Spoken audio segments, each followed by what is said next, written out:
Okay, everyone, I'm here. Okay, this book is for today's reading. It's called Iggy Peck Architect. I think the artist has a series of nice books. Okay. Iggy Peck Architect. Iggy? Okay, I'm just gonna call him Iggy then.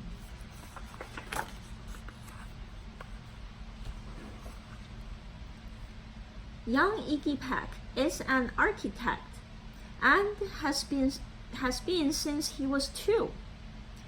When he built a great tower in only an hour, with nothing but diapers and glue.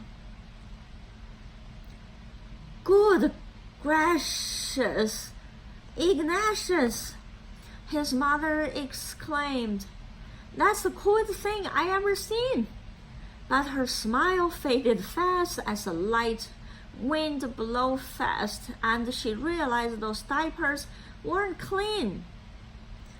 Ignatius, my son, what on earth have you done? That's disgusting and nasty. It stinks. But Iggy was gone. He was out on the lawn, using dirt cloths to build a great phoenix.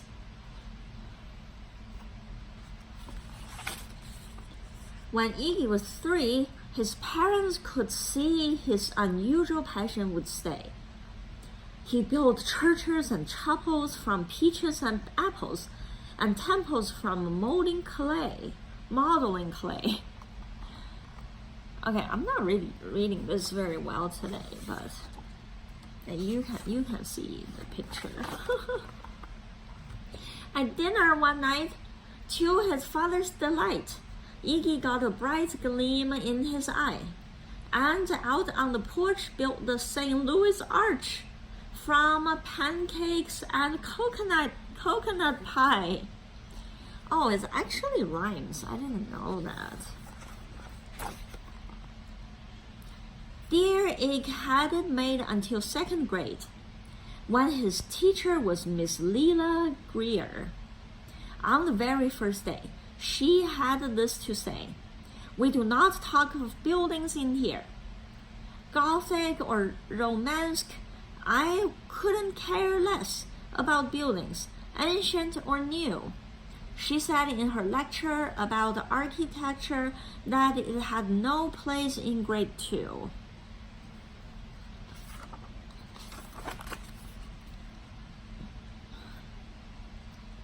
That might seem severe, but she was sincere. For when she was no more than 7, she'd had a great fright at a dazzling height in a building so tall it scraped heaven. On an architect's tour of the 95th floor, young Leila got lost from the group.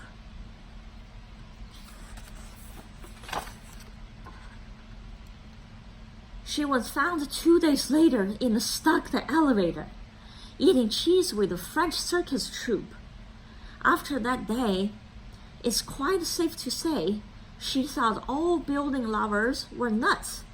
As a teacher, she taught that, above all, one ought to avoid them.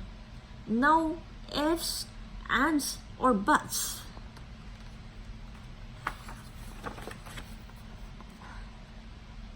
As you might guess, it would cause Iggy stress to hear such terrible talk.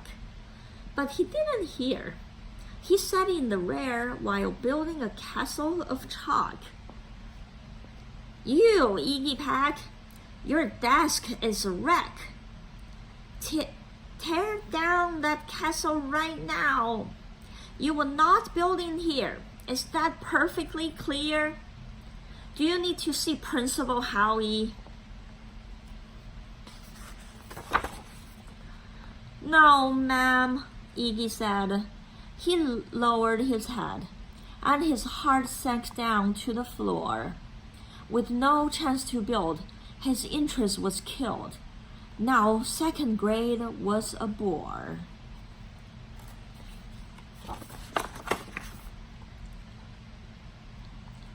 After 12 long days that passed in the haze of reading, writing, and arithmetic,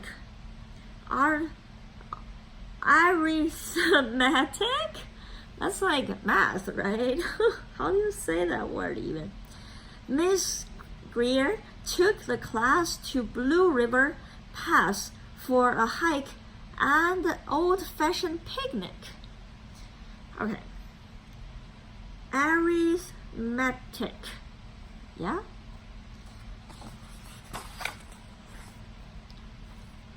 They crossed an old restle to a small island nestled in the heart of a burbling stream. But they no sooner passed than the footbridge collapsed and Miss Leela Greer started to scream. "We are trapped here! Oh my! Alas, kids, goodbye!" Her eyeballs rolled back in her head. She dropped to the ground with a vague groaning sound. Luckily fainted, not dead.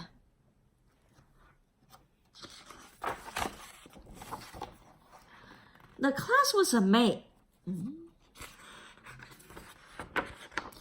The class was amazed. They stood there quite dazed, uncertain of what they should do. But one bright young man was off hatching a plan, which started with Miss Leila's shoe. Soon, each lad and lace were at Blue River Pass was working together as one.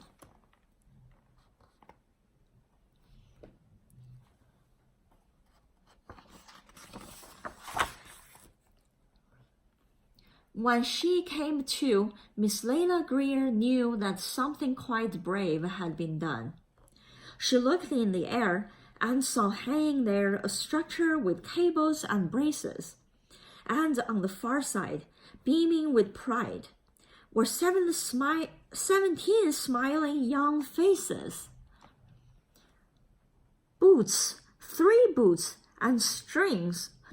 Okay, I'm just gonna do that one more time. Boots, tree roots, and strings, fruit roll-ups, and things, some of which one should not mention, were stretched ridge to ridge in the glorious bridge, dangling from shoestring suspension.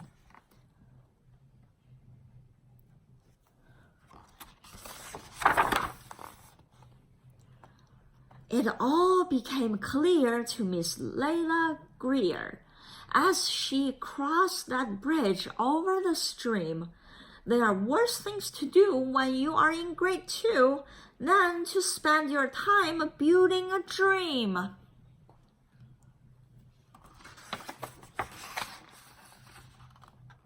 Now, every week at Blue River Creek Elementary in 2nd grade, all the school kids can hear, along with Miss Greer, how the world's greatest buildings were made. The weekly guest speaker, in t-shirt and sneakers, talks of buildings from Rome to Quebec. Of course, he is the guy who builds towers from Pi, that brilliant young man, Iggy Peck. Okay, hope you understand what I have been read. Okay, bad grammar and bad spelling and bad pronunciation day. See you tomorrow.